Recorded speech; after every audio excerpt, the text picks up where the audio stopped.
Picture yourself standing in a muddy trench somewhere in northern France. 1916.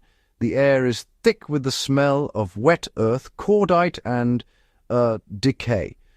Artillery rumbles in the distance like approaching thunder that never quite arrives. The soldiers of the Great War weren't just warriors. They were survivors who transformed the hellscape of the Western Front into something they could endure, one improvised solution at a time. When darkness fell across the cratered wasteland between trenches, soldiers became masters of navigation by touch and memory. Men memorized the location of shell holes, the silhouettes of shattered trees against the sky, and subtle changes in ground elevation.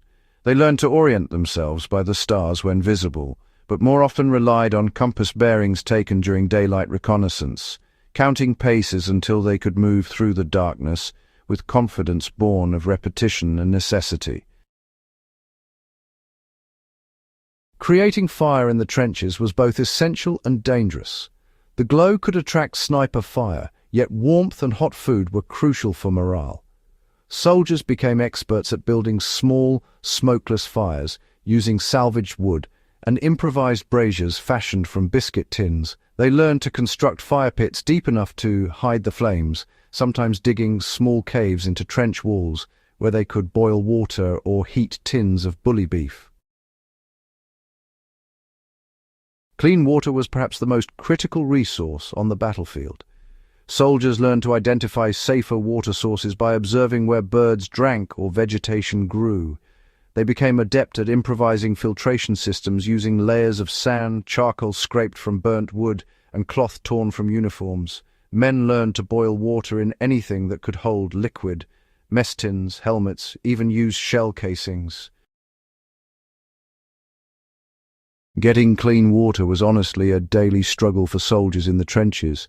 They often had to collect water from whatever source they could find near patches of vegetation, even though it was usually muddy and unsafe. To make it drinkable, they'd improvise filtration systems using whatever materials were at hand. Sometimes they'd even boil water in their helmets just to kill off any harmful bacteria. It wasn't perfect, but, well, it was a matter of survival. The trench itself was the primary shelter, but soldiers constantly modified their underground homes. They learned to read the earth, identifying where walls were likely to collapse and reinforcing those sections with salvaged timber and sandbags filled with clay-heavy soil. Deeper dugouts became elaborate constructions, with men applying principles of mining and carpentry to shore up ceilings, create drainage channels, and position ventilation shafts. To make their shelters safer and more livable, soldiers reinforced trench walls with timber and sandbags, especially in areas prone to collapse. Over time, they developed elaborate dugouts, complete with drainage channels to keep water out and ventilation shafts to allow fresh air in. These improvements, though basic, made a world of difference in enduring the harsh conditions of trench life. In the confined spaces of trench warfare, rope work became essential. Soldiers used bowlines to create reliable loops for hauling materials, clove hitches to secure duckboards above the sucking mud, and square lashing to bind together frames for shelters. Wire retrieved from destroyed fences became invaluable for constructing supports, twisted and secured with techniques adapted from peacetime trades. The medical realities of trench warfare forced every soldier to become a practicing medic. Men learned to pack wounds with field dressings, apply tourniquets using rifle slings, and stabilize broken bones with improvised splints. Trench foot prevention became a daily ritual of changing socks and massaging circulation back into cold feet. Soldiers developed an instinctive triage sense, knowing who could wait for stretcher bearers and who needed immediate intervention. Official rations were monotonous: hardtack biscuits, tinned corned beef, and tea that honestly tasted of petrol. Soldiers supplemented their diet through improvised foraging, learning which wild plants were edible and trapping rabbits using snares fashioned from wire. Some units maintained small vegetable patches in reserve trenches, coaxing carrots and potatoes from shell-torn soil. Survival demanded invisibility. Soldiers learned to read the landscape and blend into it using natural materials. They rubbed mud into uniforms to dull the color, attached local vegetation to helmets, and learned to move during moments when enemy attention was elsewhere. The principle was simple but required constant attention. Break up your outline, match your surroundings, and eliminate anything that catches light.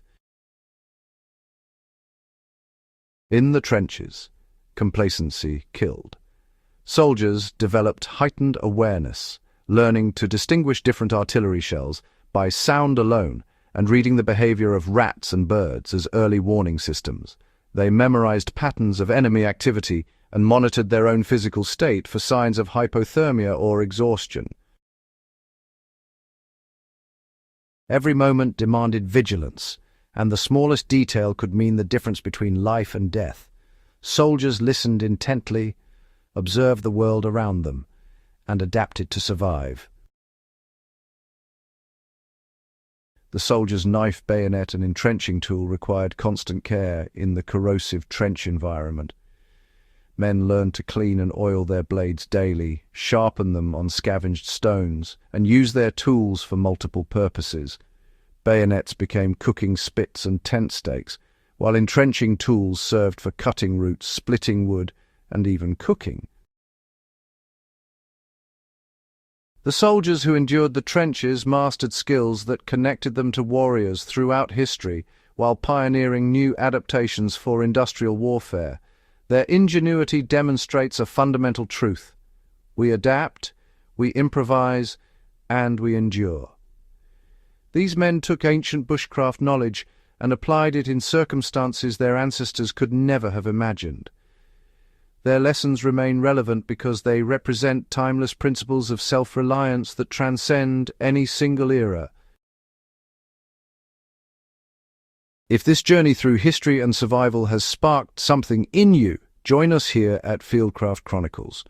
Subscribe to follow more explorations of forgotten skills and timeless wisdom.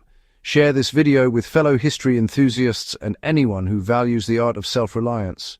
Together we keep these stories and skills alive. Fieldcraft Chronicles.